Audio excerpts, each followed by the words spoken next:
नदी आ रही। तो यहां पर क्या होगा, नदी आएगी तो मैदान ही होगा। तो इसे कहते हैं उत्तर का विशाल मैदान। ठीक है। अब ये उत्तर का विशाल मैदान कहां से कहां फैला हुआ है? ये सिंधु से ब्रह्मपुत्र तक फैला हुआ है। क्योंकि नदी है ना, तो नदी जमीन पर ही बहेगी, पर्वतों से उतरकर जमीन पर ही आएगी। ये जो लगभग है ना, ये लगभग 3200 किलोमीटर में फैला हुआ है। इसकी जो चौड़ाई है ना, चौड़ाई 150 से 300 मीटर है, किलोमीटर। चौड़ाई मीटर में है कि किलोमीटर में है? तुम लो यार। ठीक है। इसका जो क्षेत्रफल है 7.5 लाख वर्ग किलोमीटर में फैला हुआ है। कौन? उत्तर का विशाल मैदान। और सिंपल चीज, एक होता है भांबर, एक होता है खादर।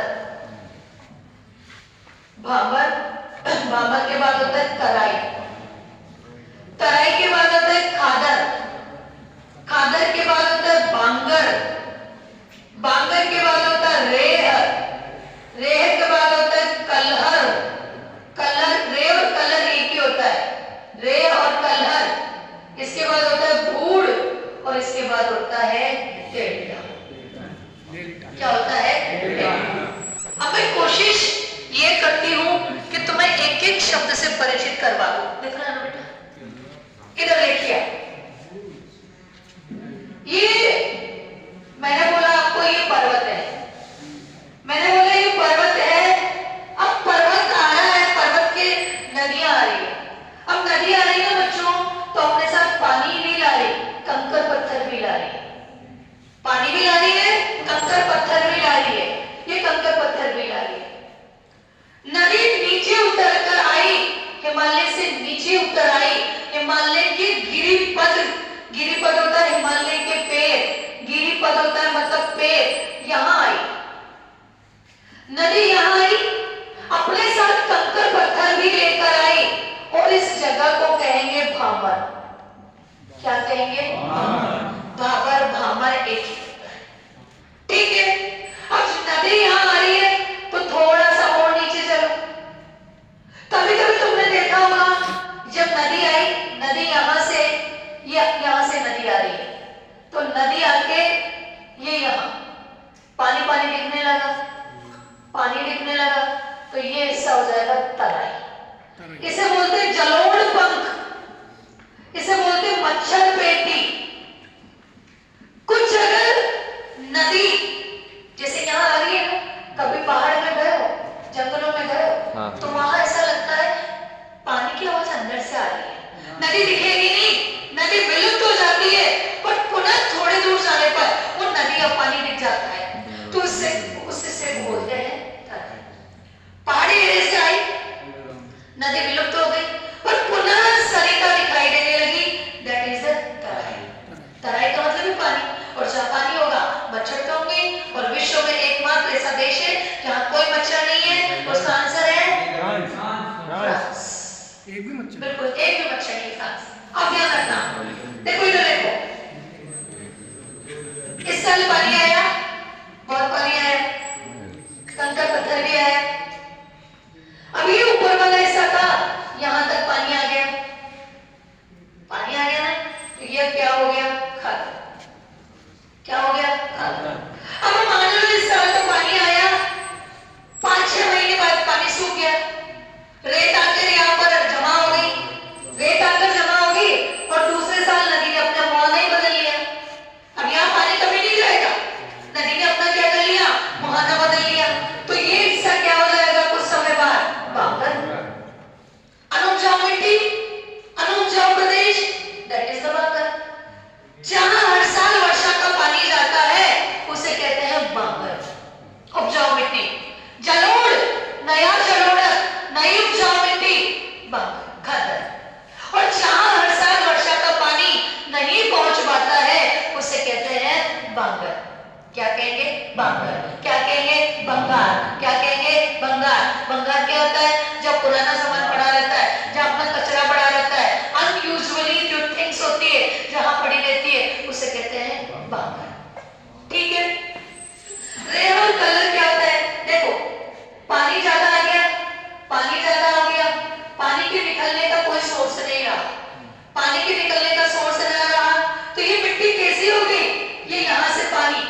पहले बत्ती का स्टोव चला करता था ऐसे।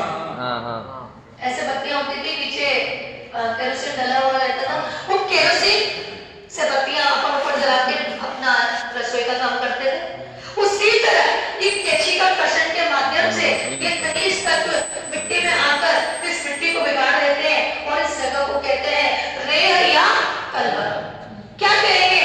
रेह या कलवर, रेह या कलवर। नमकीन मिट्टी की परत, रेह या कलवर। अब जब मिट्टी में नमकीन आ गया, नमक आ गया, तो वो मिट्टी क्या हो जाएगी? अन हो जाएगी। आप गांव में कभी गए हो तो एक होता है लाल मिट्टी। लाल मिट्टी को बोलते हैं झीकरा। झीकरा जो छोटी छोटी पहाड़ियां होती है ना, पहाड़ियों को उससे निकालते हैं और वहां उस मिट्टी को चालते हैं। वो चालते हैं ना, तो उसके ऊपर जो होता है ना, वो कंकड़ पत्थर इकट्ठे हो जाते हैं, नीचे मिट्टी चली जाती है। नीचे मिट्टी चली जाती है और उस मिट्टी में गोबर डाल के, हरबस डाल के घर का आंगन लिपते हैं। वो मिट्टी कहलाती है धूल। मिट्टी क्या कहलाएगी? धूल। अब क्या है? नदी आ रही आ रही आ रही आ रही आ रही आ रही आ रही नदी आ गई, नदी आ गई, नदी आ रही है, नदी आ गई, पर नदी ने अपनी स्पीड कम कर ली और ये नदी इस तरह 3 भागों में विभाजित हो गई। 3 में, 4 में, 5 में, 7 में, 8 में, कितनी बार कर सकते हैं? और यहाँ स्पीड कम हो जाएगी और नदी अपने इस मुहाने पे गिरेगी और इसे कहेंगे डेल्टा। इतिहास का पिता कहते हैं हेरोडोटस। हेरोडोटस ने सबसे पहले मिस्र में नील नदी का डेल्टा देखा, इसलिए उन्होंने ये नाम दिया डेल्टा। और भारत का सबसे बड़ा डेल्टा है सुंदरवन। सुंदरवन पश्चिम बंगाल। और ये डेल्टा क्या करता है? ये डेल्टा जैसे ये समुद्री इलाका है, डेफिनेटली पश्चिम बंगाल में समुद्र है, ये समुद्री इलाका है। सुनामी आई, कहां से आई? सुनामी वेग से आई। और ये क्या करेगा?